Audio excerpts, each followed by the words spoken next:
국민연금이 굴리던 국내 주식에서 2달 만에 180조 원 넘게 증발했습니다. 2026년 7월 29일 코스피는 5,663. 2달 전만 해도 8,000선을 훌쩍 넘던 지수였습니다. 반도체와 AI 관련주를 둘러싼 우려가 전 세계 증시를 흔들었고 그 충격은 유독 한국에서 크게 증폭됐습니다. 그리고 그 한복판에서 국민연금은 국내 주식 비중을 낮춰야 한다는 원칙과 시장에 충격을 줄 수 없다는 현실 사이에서 갈피를 잡지 못하고 있었습니다. 같은 시각 서울 강북의 한 가정집 거실, 정년을 3년 앞둔 한 제조업체 부장이 저녁 식사를 마친 뒤 습관처럼 스마트폰으로 국민연금 예상 수령액 조회 화면을 열었습니다. 몇 달 전까지만 해도 숫자만 확인하고 바로 꺼버리던 화면이었습니다. 그런데 그날은 유독 화면을 오래 들여다봤다고 합니다. 마침 TV에서는 코스피 폭락을 전하는 뉴스가 흘러나오고 있었습니다. 당장 수령액이 줄어드는 게 아니라는 걸 알면서도 마음 한구석이 편치 않았다는 겁니다. 이 이야기 낯설게 느껴지지 않으실 겁니다. 국민연금은 우리 모두가 평생 보험료를 내고 은퇴 이후를 기대는 제도니까요. 그 기금이 2달 사이에 크게 흔들렸다는 소식은 결국 내 노후와 맞닿아 있는 이야기입니다. 지금 사회초년생인 자녀 세대에게도 이미 연금을 받고 계신 부모님 세대에게도 남의 일이 아닙니다. 오늘 다룰 이야기는 이겁니다. 원칙이 있었는데도 정작 지켜야 할 순간에 그 원칙을 지키지 못한 국민연금이 왜 그랬는가? 그리고 같은 위기 앞에서 원칙을 지킨 다른 나라의 연기금들과 그 결과가 얼마나 다르게 갈렸는가 하는 이야기입니다. 국민연금이 어떤 기금인지 잠시 짚고 넘어가겠습니다. 1988년, 지금으로부터 38년 전 도입된 이 제도는 이제 국민 대부분이 가입자이거나 수급자인 제도로 자리 잡았습니다. 그렇게 쌓인 기금 규모는 어느새 세계 3대 연기금으로 꼽힐 만큼 커졌습니다. 이 기금이 흔들리면 그 파장이 미치는 범위도 그만큼 넓을 수밖에 없습니다. 오늘은 이 이야기를 세 갈래로 따라가 보겠습니다. 첫째, 국민연금은 왜 하필 그 시점에 팔지 못했는가? 둘째, 노르웨이와 일본을 비롯한 다른 나라의 연기금들은 같은 상황에서 어떻게 다르게 움직였는가? 셋째, 이 모든 흐름이 결국 우리의 노후에 어떤 의미를 남기는가? 이 세 가지만 알면 앞으로 연금을 둘러싼 뉴스를 보실 때 스스로 판단하실 수 있습니다. 그렇다면 같은 시기 세계 다른 나라의 연기금들은 실제로 어떻게 움직이고 있었을까요? 노르웨이의 국부펀드부터 살펴보겠습니다. 이 기금은 북해에서 나는 석유와 가스 수출로 벌어들인 돈을 굴리는 나라 곳간입니다. 1990년대 초 노르웨이 정부는 석유 수입이 언젠가는 줄어들 거라는 걸 미리 내다보고 그 돈을 미래 세대를 위해 따로 떼어 굴리기로 결정했습니다. 이 기금이 지키는 원칙은 단순하면서도 엄격합니다. 자국 경제가 과열되는 걸 막기 위해 원칙적으로 자국이 아닌 해외에만 투자한다는 것입니다. 국내 증시가 아무리 뜨거워도 이 기금은 애초에 그 열기에 손댈 수 있는 구조 자체가 아닙니다. 이 원칙은 노르웨이 재무부가 법으로 못을 박아둔 것이어서 정권이 바뀌거나 시장 분위기가 달라져도 쉽게 흔들리지 않습니다. 최근 5년 평균 수익률은 7% 중반대, 중간에 두 자릿수 손실을 본 해도 있었지만 큰 부침 없이 꾸준한 흐름을 이어왔습니다. 일본의 공적연금은 접근이 또 다릅니다. 국내 채권과 해외 채권, 국내 주식과 해외 주식을 각각 4분의 1씩 나눠 담는 정형화된 포트폴리오를 유지합니다.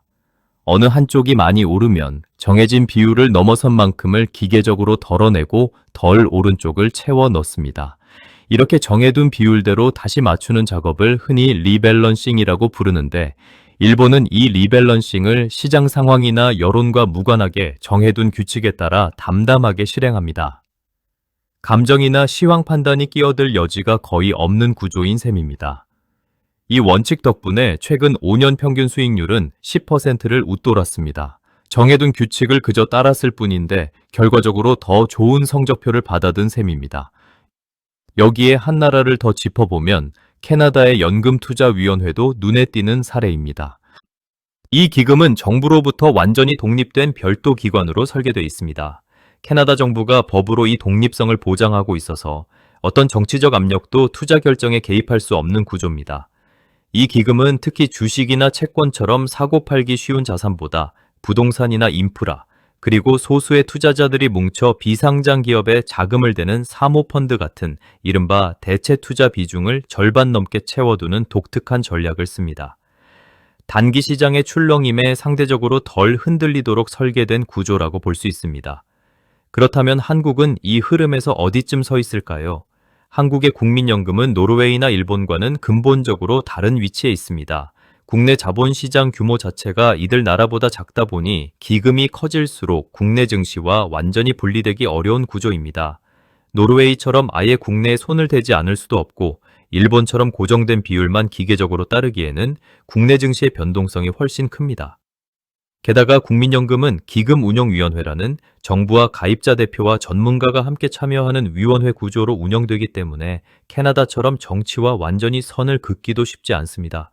공급망의 관점에서 보면 이 차이는 더 선명해집니다. 노르웨이의 기금은 석유라는 단일 재원에서 출발했지만 투자처는 전 세계 수천 개 기업으로 흩어져 있습니다. 이 다변화 자체가 자국 시장 하나가 흔들려도 기금 전체가 함께 흔들리지 않도록 하는 방파제 역할을 합니다. 일본의 기금 역시 국내와 해외, 주식과 채권이라는 네 갈래로 미리 위험을 분산해뒀습니다. 반면 국민연금은 국내 주식이라는 한 바구니에 상대적으로 더 많은 무게가 실려 있었던 셈이고 그 바구니가 흔들리자 충격이 고스란히 전해졌습니다. 기금의 덩치만 놓고 비교해봐도 흥미로운 그림이 나옵니다. 최근 집계 기준으로 노르웨이의 국부 펀드는 원화로 2,500조 원을 넘는 규모입니다.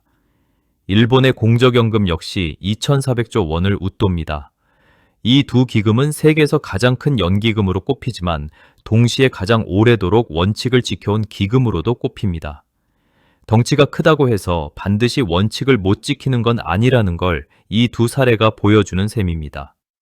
한국이 이 흐름에서 수혜국인지 아니면 피해국인지를 가늠해보면 지금은 어느 한쪽으로 단정하기 어려운 중간 지점에 서 있다고 볼 수 있습니다. 반도체를 비롯한 수출 산업의 경쟁력 자체는 여전히 견조하다는 평가가 많습니다.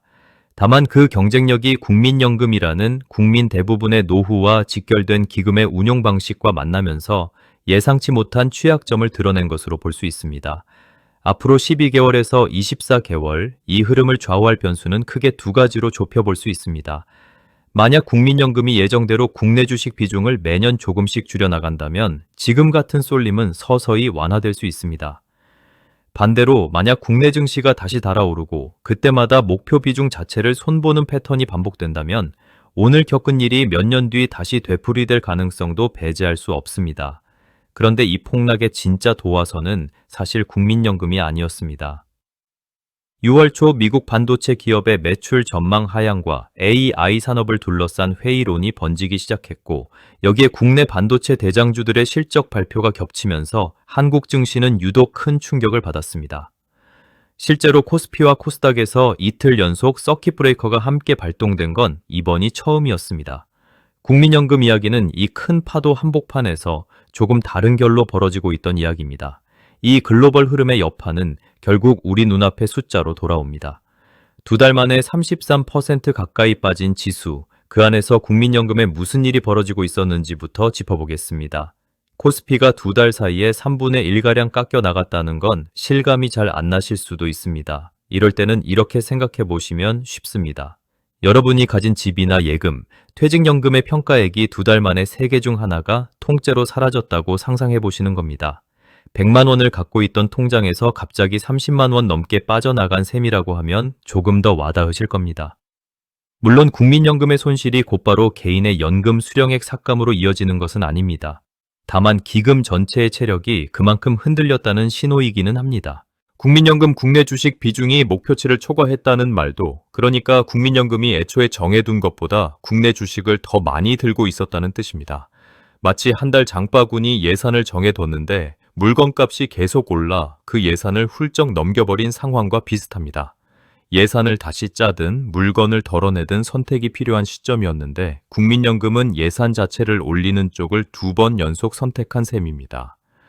냉장고에 계속 채워 넣기만 하고 정작 비워야 할 때 비우지 못한 상황이라고도 볼 수 있습니다. 이 상황을 두고 시선은 엇갈립니다. 한쪽에서는 국내 증시의 구조적 체질이 실제로 좋아지고 있다는 판단 아래 목표 비중을 올린 결정 자체는 합리적이었다고 봅니다. 반도체를 비롯한 수출 기업들의 실적이 뒷받침되고 있었다는 근거도 함께 제시합니다. 실제로 그해 상반기 국내 증시는 반도체 업종을 중심으로 유례없는 상승세를 그렸습니다. 이런 흐름을 두고 그저 거품이라고 단정하기는 이르다는 목소리가 나오는 것도 무리는 아닙니다. 반면 다른 쪽에서는 시장이 과열됐다는 신호가 이미 여러 곳에서 나오고 있었는데도 오히려 비중을 더 늘린 것 자체가 무리한 판단이었다고 지적합니다. 결과적으로 이 조정 이후 지수가 꺾였다는 사실이 그 지적에 힘을 싣고 있습니다. 두 시선 모두 나름의 근거를 갖고 있다는 점이 이 사안을 단순하게 재단하기 어렵게 만듭니다. 원화로 환산해서 살펴보면 국민연금이 보유한 국내 주식 규모는 500조 원을 넘는 수준이었습니다. 이 정도 덩치의 자금이 한 번에 움직이면 그 자체로 시장 방향을 바꿀 힘을 갖습니다. 반대로 말하면 이 정도 덩치이기 때문에 정작 필요한 순간에 재빠르게 움직이기가 그만큼 더 어렵다는 뜻이기도 합니다. 몸집이 커진 코끼리가 방향을 바꾸는데 시간이 걸리는 것과 비슷한 이치입니다. 체감 지표를 조금 더 들여다보면 이번 하락의 속도 자체가 이례적이었다는 평가도 있습니다. 통상지수가 30% 넘게 조정을 받으려면 몇 달에서 길게는 1년 가까이 걸리는 경우가 많은데 이번에는 그 절반도 안 되는 기간에 벌어졌습니다. 자산 운용업계에서는 이런 속도를 평소보다 훨씬 가파른 내리막길을 브레이크 없이 내려온 상황에 빗대어 설명하기도 합니다. 그런데 이 숫자를 서로 다르게 읽는 사람들이 있습니다. 같은 결과를 두고도 누구의 책임인지에 대해서는 진영이 완전히 갈립니다. 한쪽 진영은 국민연금 운용본부의 판단 그 자체를 문제 삼습니다. 국내 증시가 계속 오를 거라는 낙관에 기대어 리밸런싱이라는 안전장치를 2번이나 미뤄뒀다는 겁니다. 원칙이 있다는 것과 그 원칙을 지킨다는 것은 다른 문제라는 논리입니다. 이들은 또한 올해 상반기가 국내 정치적으로 중요한 시기와 겹쳤다는 점을 짚으며 시장에 부담을 주는 대규모 매도를 굳이 그 시점에 할 필요가 있었겠느냐는 정황도 함께 제기합니다. 다른 한쪽은 국민연금의 설명을 그대로 옮깁니다. 목표 비중을 인위적으로 늘린 게 아니라 주가가 오르면서 자연스럽게 초과된 상태였을 뿐이라는 겁니다.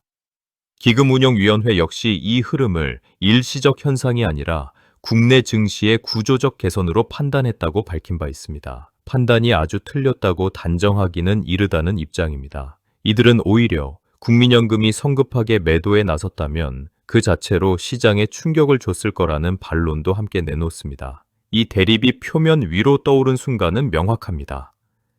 지난 5월 28일 기금운용위원회가 목표 비중을 14.9%에서 20.8%로 올리기로 의결한 직후였습니다. 증권가에서는 곧바로 우려 섞인 분석이 쏟아졌습니다.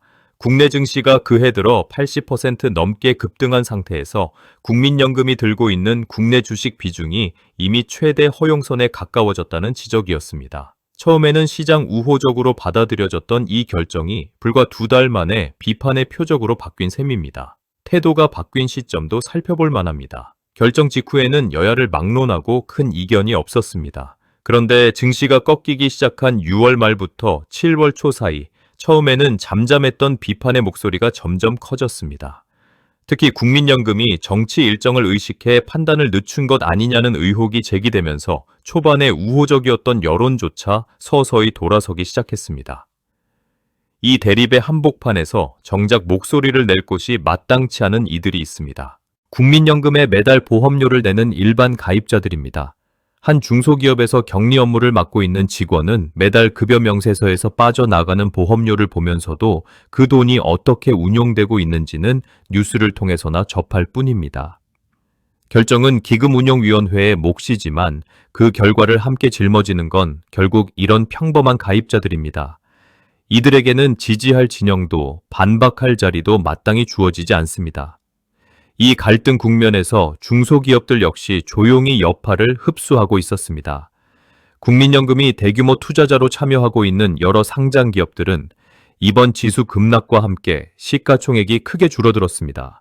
이 기업들과 거래하는 협력업체 입장에서는 원청 기업의 주가나 신용도가 흔들리면 결제 조건이나 납품 단가 협상에서도 불리한 처지에 놓이기 쉽습니다.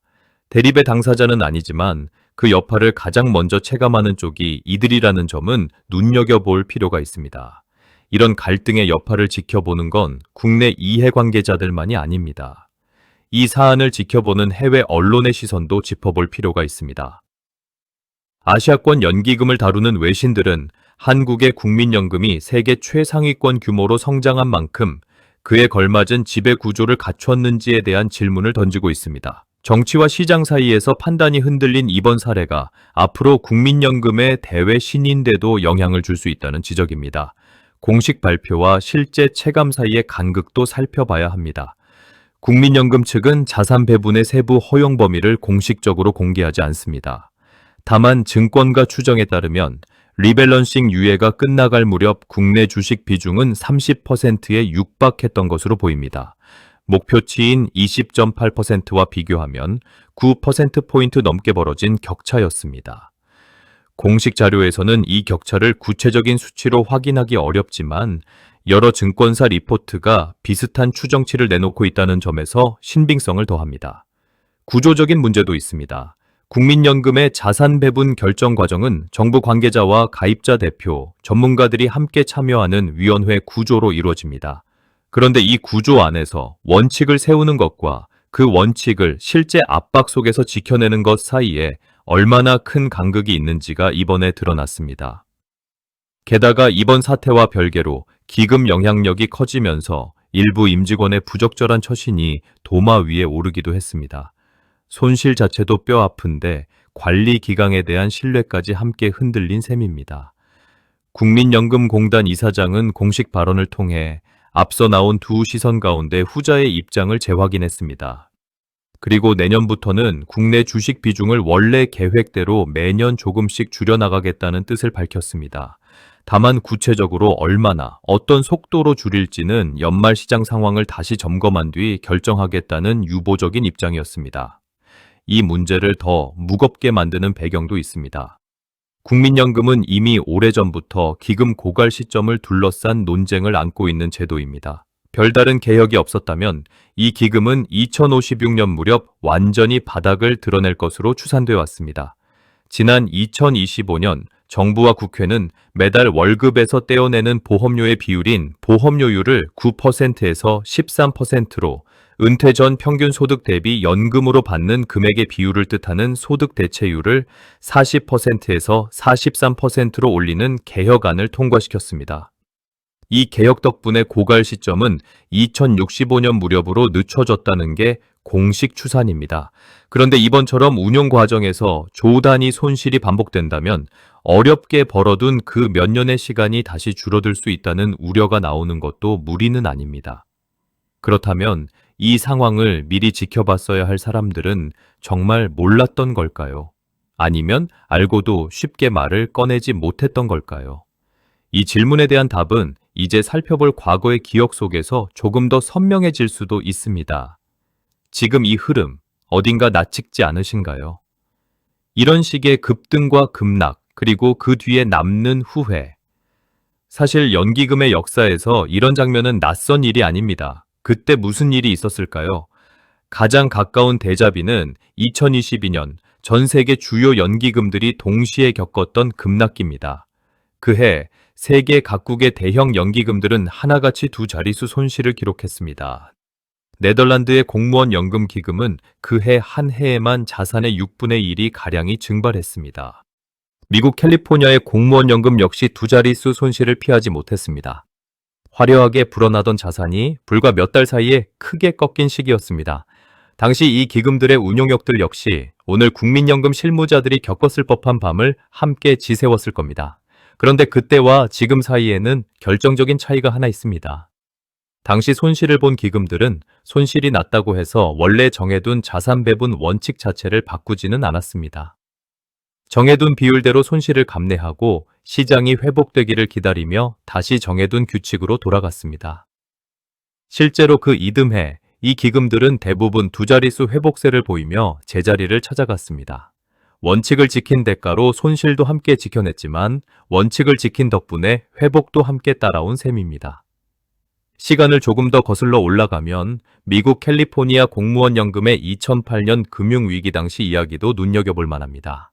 이 기금은 그해 자산의 4분의 1 가까이를 잃었습니다. 당시 이 기금은 부동산 투자 비중을 상당히 늘려둔 상태였는데 금융위기의 진앙이 하필 부동산 시장이었다는 점에서 충격이 더 컸습니다.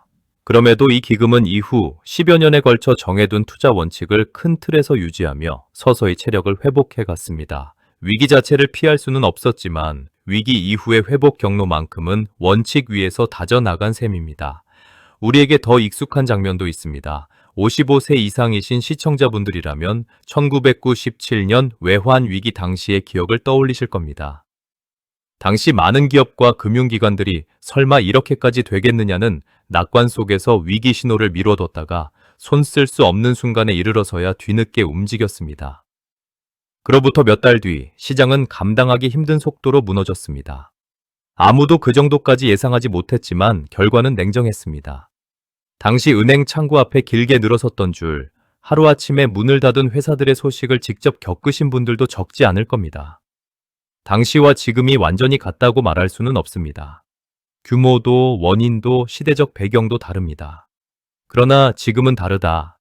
이번만은 괜찮을 거지라는 낙관이 판단을 늦추는 패턴만큼은 시대를 건너 반복되는 듯 보입니다.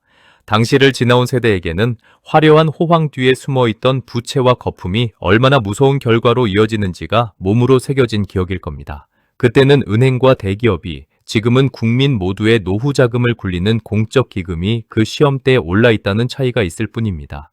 그리고 지금 그때와 닮은 일이 다시 벌어지고 있습니다. 이번에는 그 전환점이 정확히 어디였는지부터 짚어보겠습니다.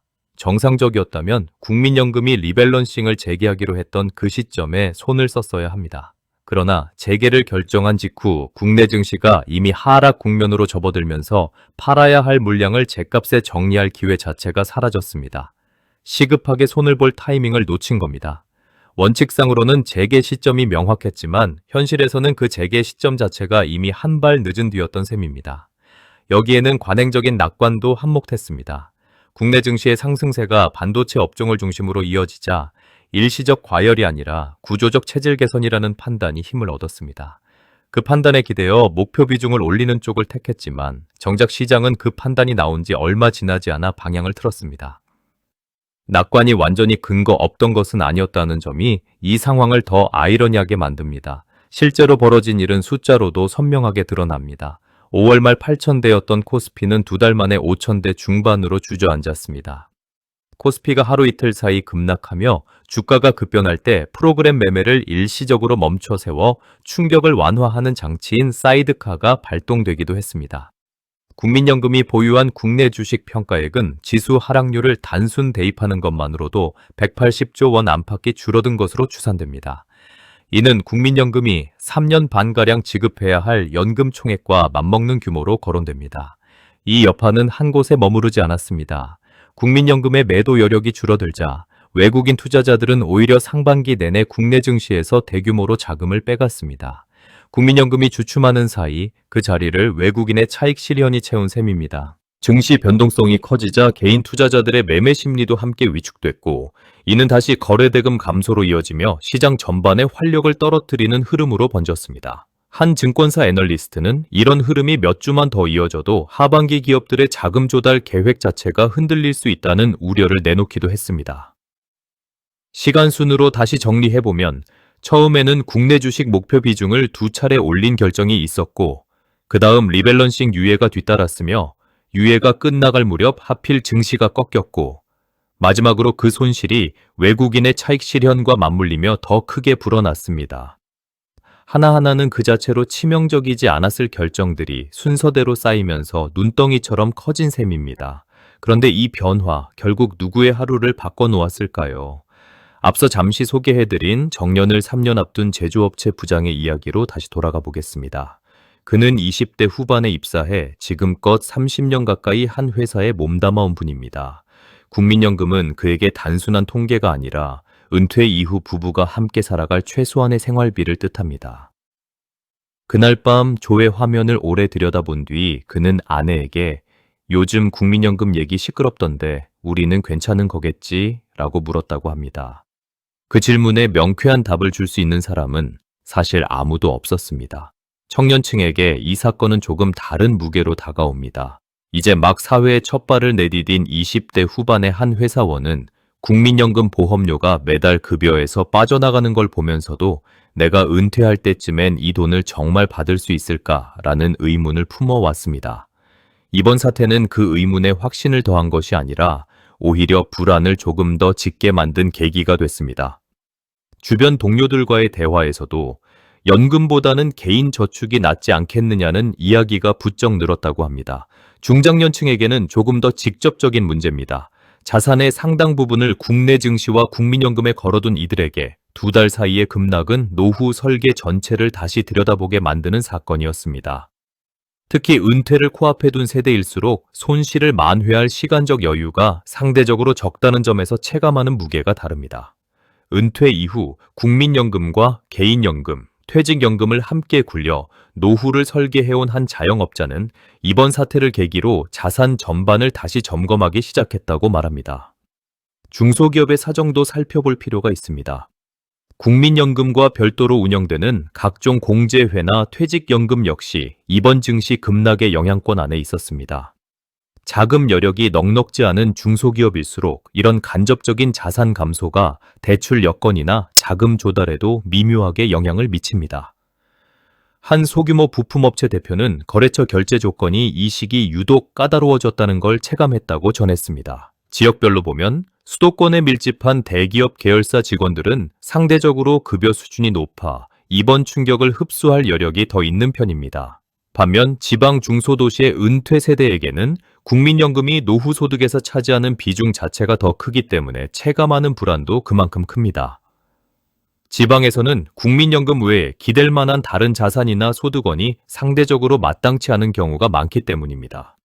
같은 사건을 두고도 이렇게 세대와 지역에 따라 체감하는 무게는 저마다 다릅니다. 판단이나 위로를 섣불리 건네기보다는 이런 사실들이 스스로 말하게 두는 편이 나을 듯합니다. 그런데 모두가 이렇게 흔들리기만 한 건 아니었습니다. 같은 급락장을 지나면서도 원칙을 지킨 쪽과 흔들린 쪽의 결과는 확연히 갈렸습니다. 위기 속에서도 흔들리지 않은 기금들의 공통점을 정리해보면 몇 가지로 좁혀집니다. 첫째, 정해둔 자산 배분 원칙을 시장 상황에 따라 임의로 바꾸지 않았습니다. 둘째, 국내외 자산을 미리 정해둔 비율로 분산해 어느 한 시장의 충격이 전체로 번지지 않도록 설계해뒀습니다.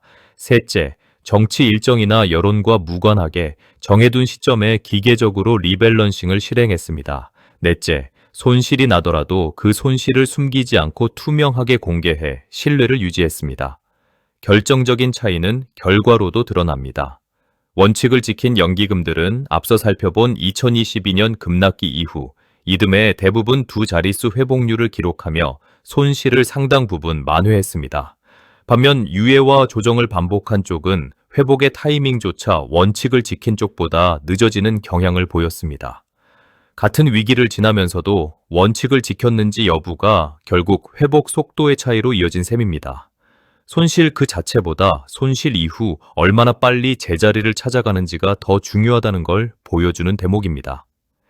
이 흐름 속에서 한국의 대표 기업들이 취해온 태도도 짚어볼 만합니다. 삼성과 SK, 현대차 같은 대기업들은 자체 퇴직연금 운용에서 오래전부터 국내외 자산을 분산하는 원칙을 지켜왔습니다. 이들 기업의 성장사를 지켜본 세대에게는 낯설지 않은 이야기일 겁니다. 1980년대와 90년대 척박한 여건 속에서도 원칙과 신용을 지켜가며 세계 시장의 자리를 잡았던 그 저력이 지금의 연금 운용에서도 여전히 되풀이돼야 할 지점이라는 목소리가 나옵니다. 국민연금 역시 이런 방향을 완전히 외면하고 있는 것은 아닙니다. 장기적으로는 해외 자산 비중을 꾸준히 늘려온 흐름도 이어가고 있습니다. 관건은 계획을 세우는 것과 그 계획을 압박 속에서도 실제로 지켜내는 것 사이의 간극을 얼마나 좁혀나가느냐입니다. 그것이 앞으로 국민연금이 신뢰를 되찾을 수 있는지를 가르는 기준이 될 것으로 보입니다. 기금 고갈 논의와 맞물려서도 결국 답은 비슷한 곳을 가리킵니다. 국민연금 연구기관이 내놓은 여러 시나리오 가운데 수익률을 꾸준히 한두 단계 끌어올릴 수 있다면 고갈 시점을 수십 년 더 늦출 수 있다는 분석도 있습니다. 이때 중요한 건 한두 해의 반짝 성과가 아니라 원칙을 지키며 쌓아가는 꾸준한 운용이라는 점을 이번 사태가 다시 한번 일깨워준 셈입니다. 정리해보면 국민연금은 국내 증시가 뜨거워질 때마다 원칙을 손보는 방식으로 대응해왔고 그 결과 정작 팔아야 할 시점에 팔지 못하는 상황을 두 번이나 겪었습니다. 반면 노르웨이와 일본, 캐나다의 연기금들은 시장이 아무리 출렁겨도 정해둔 원칙만큼은 흔들지 않았고 그 차이가 결국 회복 속도의 차이로 이어졌습니다. 앞으로 국민연금이 유사한 결정을 다시 내릴 때 어떤 원칙이 지켜지고 어떤 원칙이 미루어지는지를 눈여겨보시는 것만으로도 뉴스를 훨씬 입체적으로 읽어내실 수 있을 겁니다.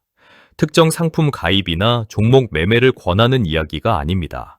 다만 내 노후를 책임지는 기금이 어떻게 운용되는지 관심을 놓지 않는 것, 그것이 스스로를 지키는 첫걸음이 될 수 있습니다.